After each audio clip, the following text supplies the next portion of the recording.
What's up YouTube, and good to have you back with us. So I've came out today, we're now in February, and I've found a fantastic break in the weather to put this new baby to the test. So what we have here is a Westin W6 belly boat. Now there's two in the range. There's the W8 and the W6. The W6 being this one, it's a little smaller, nice and light one, more compact, and but it's still got all the same fantastic features.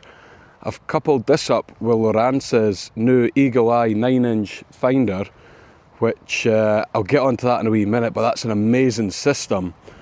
So what I'm going to do quickly is just talk you through the belly boat, how I've rigged it up. You probably notice I've got loads of railblaza rib patches mounted to it now.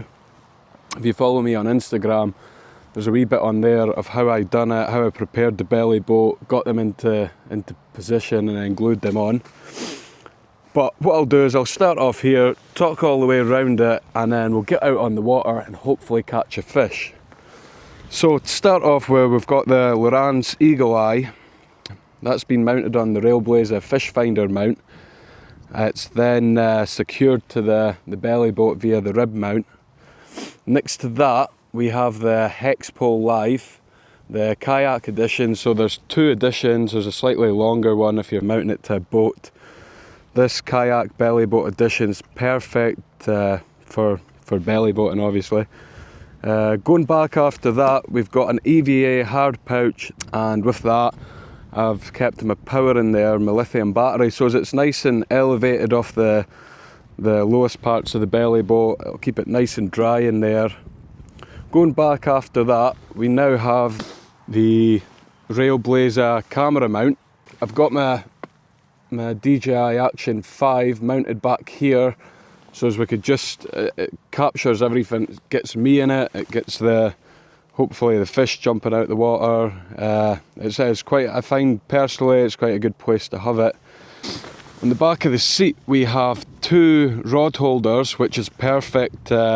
In the past I've found myself having to glue on separate rod holders back here, and it's just extra to take with you. This is such a simple solution that just works. I've got my drone, my camera back here, so that way they're in pelly cases to stay nice and dry. Even if there's a wee bit of water in here, they're absolutely fine. Going round to this side, we have a phone holder. We've got the railblaza tackle caddy, just for chucking lures in, holding your coffee. This is another one of the pouches that comes included in the belly boat. So with that literally holds everything. I've got a small selection of lures in here. I've got my trace wallet, got unhooking tools. So that's pretty much me sorted. So going on to the rods, I've got the live cast, which is the 40 to 100 gram version, which is really perfect for what I'm using today. It's got a nice short butt section, so when I'm sat on the tube it's not going to get in the way. It's a nice pokey fast action rod, which when you're using live, sometimes you end up pelagic fishing, vert jigging, you're fishing for fish directly below you.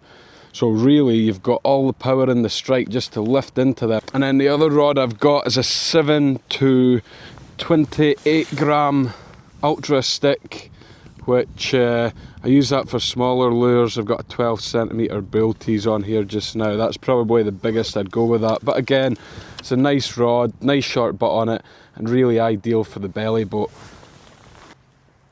So going back to the finder, this little baby is a very special thing. It's recently just been released from Lowrance, and what we have here is a complete live system for under £1,000. So with that, you don't need any back box or that, which makes it ideal for the belly boat also. But it's a 9-inch unit, everything's inside the unit, and then our transducer here plugs directly into there. Back here we've got the 12 volt power supply, and with that it's pretty much just a plug and play. On here we've got normal traditional sonar, we've got down scan, which is going to give you that nice 3D image, and then we've got live sonar. on top of charts. Really, you've got everything in here you could ever need. The last thing on the W6 belly boat I haven't really touched on, when I was gluing on the patches, I actually glued on a couple of railblaza handles as well. So with that, the handles can now lift the whole tube up from a really good balancing point, and I could just get it down to the water. So I think on that note we're going to do that, and then we're going to see if we could catch a couple of fish. So that's us, got the fins, got quite a lot with that recent storm. There's still quite a lot of shrapnel in the margins here. So get out of this. One fantastic thing about belly boat fishing is the access to waters that you could not normally get to. You know, there's a lot of waters with really sort of limited access, and with a belly boat you don't need slipways, you don't need anything, you could just get in there. So that's us out in the water now, and I'm going to go on live sonar, setting it up. Forward range, you generally have that between 50 and 70 foot, although it can go all the way up to 200 foot on this. So I'll keep the forward range at 70 foot and then come back out there. Down range, I'm going to have that in auto. Just now it's on 25 foot. If you could see you see the screen there, you see the bottom here. Now if I was to change that and go to 10 foot, it will take up most of the screen. But I think just keeping it on auto will allow me to sort of paddle over deeper areas, and it'll make it a bit more user friendly. Well, we haven't had any joy just yet, and I've spotted on the forward sonar a bit of movement towards me and the reeds here. Now it is very, very shallow, but we're now in February, so the fish, this wee break in the weather, might be thinking about moving into shallows. There's only really one way to find out, I suppose, but what I'm going to do is go for the old faithful 12 centimetre swim. We're going to just work this right in towards the reeds. Nice slow retrieve, and the thing with the swim, unlike a traditional jerkbait where you have to really sort of put the action into it, put them twitches and that, the swim just, it's such an easy fishing lure, it'll do it all itself. Just a nice slow steady retrieve. Don't know if we'll see this coming up here, that looks absolutely phenomenal in the water.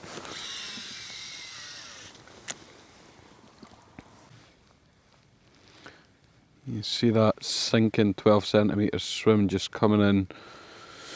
There's 6 foot of water, so that's probably swimming at about 3 foot. What I'm doing is casting it, just watching it drop until it's just above the line of weed and debris. Just bringing it in at a nice slow pace.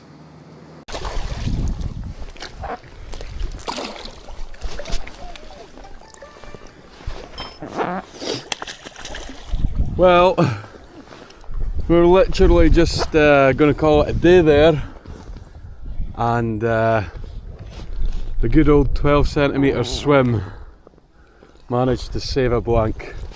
Oh, look at that. Jeez, not the biggest pike in the world, but you know what? It's more than welcome on this tough day. There we have it. 12 centimetre swim to the rescue.